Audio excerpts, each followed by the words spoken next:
अवधूत चिंतन श्री गुरुदेव दत्त. श्री स्वामी समर्थ. श्री स्वामी समर्थ. स्वामी म्हणतात, कासवाच्या गती नका होईना, पण रोज थोडी थोडी प्रगती करा. खूप ससे येतील आडवे, बस त्यांना हरवायची हिंमत ठेवा. पाहून दुर्लक्ष करू नका. 5 मिनिटे हा संदेश शांतपणे ऐकावे अशी स्वामींची आज्ञा आहे.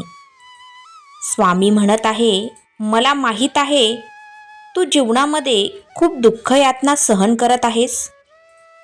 कृपया करून हा संदेश शेवटपर्यंत ऐकावे. तुझे सर्व दुःख संपून नवीन अध्यायाला सुरुवात होईल.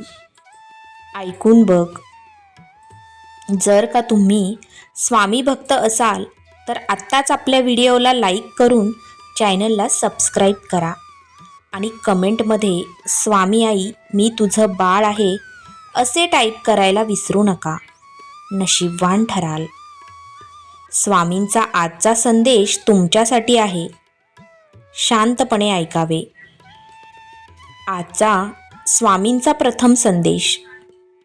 प्रत्येक भावना घेते वेगळाच आकार. काही भावना होतात साकार. काही भावनांना मिळतो नकार. काही भावनांना बोलायच्या नसतात, त्या समजून घ्यायच्या असतात. कारण अशा भावनांसाठी शब्दच उपलब्ध नसतात. प्रत्येकाची भावना वेगळी असते, कारण भावनांना मर्यादा नसते. भावनांना कधी दुखवायचं नसतं, कारण कशीही असली तरी ती एक भावना असते. या जगात जेथे लोक छोट्या छोट्या अडचणींना हार मानतात, तेथे थोडीशी हिंमत असेल तर विजय तुमचाच होईल. जर देवाने तुम्हाला इतर कोणापेक्षा चांगले जीवन दिले असेल तर ते त्याने इतरांच्या अधोगतीसाठी दिलेले नाही, तर त्यांना स्वतःसारखे उन्नत करण्यासाठी दिलेले असते. वेळ आणि परिस्थिती केव्हाही बदलू शकते. त्यामुळे कधीही कोणाचा अपमान करू नका. कोणाला कमी लेखू नका.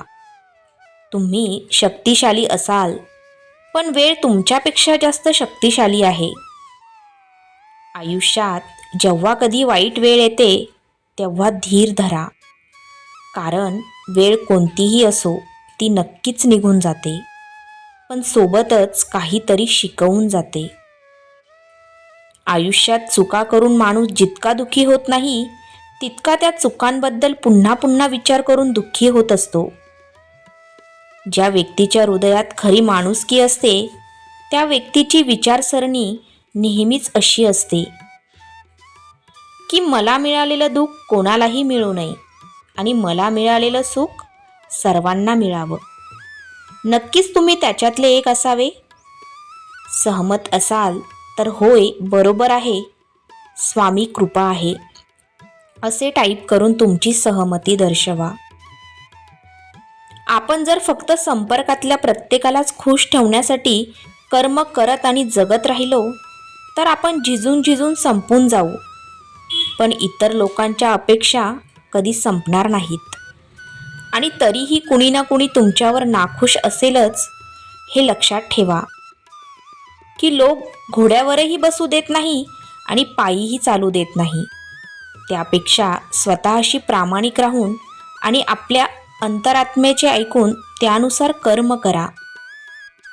तुमच्या चांगल्या कर्मावर कुणी शंका घेतली तरी हरकत नाही, कारण शंका नेहमी सोन्याच्या शुद्धतेवर असते, कोळशाच्या काजळीवर नाही. जो स्वतःच्या आनंदासाठी इतरांचे नुकसान करतो तो माणूस म्हणून घेण्यास पात्र नाही. माणूस तोच असतो जो आपल्या स्वार्थाचा त्याग करून इतरांच्या कल्याणासाठी काम करतो आणि निदान इतरांचे नुकसानही करत नाही. देवाला ठाऊक आहे की तुम्ही एखाद्या गोष्टीत किती संयम ठेवला आहे, आणि माझ्यावर विश्वास ठेवा, तुमच्या संयमाचा प्रत्येक क्षण पुरस्कृत होईल. देवावर श्रद्धा ठेवा. कोणावरही अस्पष्ट विश्वास ठेवू नये,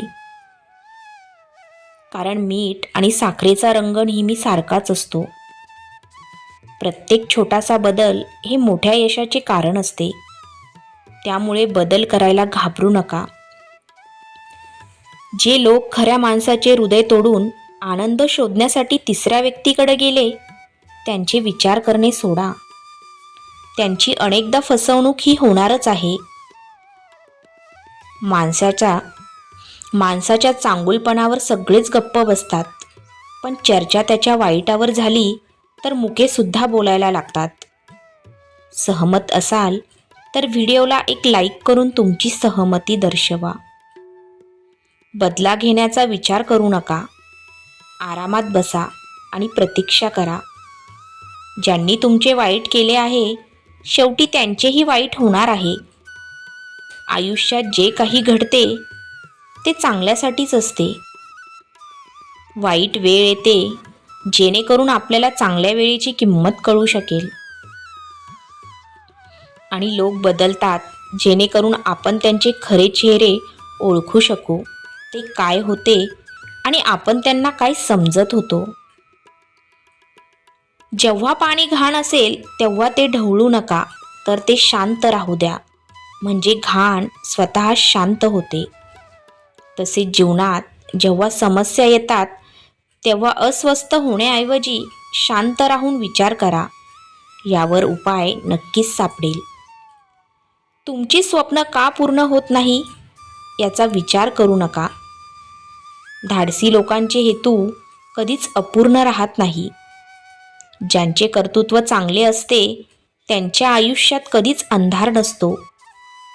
जेव्हा देव मनुष्याची परीक्षा घेतो तेव्हा तो मनुष्याची शक्ती देखील वाढवतो, जेणेकरून तो अधिक बुद्धिमान आणि अधिक सामर्थ्यवान बनतो.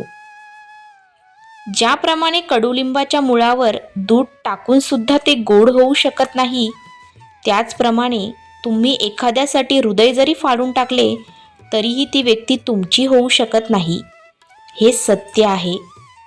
तुम्ही आयुष्यात इतके व्यस्त होऊ शकता की तुमच्याकडे पश्चाताप, दुःख, द्वेष, भीती यासाठी वेळच उरणार नाही. लक्षात ठेवा की जीवनातील रिक्त व्यक्ती सर्वात दुःखी असते. देवावर एवढा विश्वास ठेवा की जेव्हा तुमच्या इच्छेनुसार गोष्टी होत नाही तेव्हा समजून घ्या की ती त्याची इच्छा आहे. आणि जेव्हा गोष्टी तुमच्या इच्छेनुसार चालतात तेव्हा समजून घ्या की ती त्याची कृपा आहे. चांगले कर्म करणारी व्यक्ती ही तुकोबांच्या गाथेप्रमाणे असते. तिला कोणी कितीही बुडवण्याचा प्रयत्न केला तरी तरून जाते. हा संदेश शेवटपर्यंत ऐकल्याबद्दल धन्यवाद. श्री स्वामी समर्थ.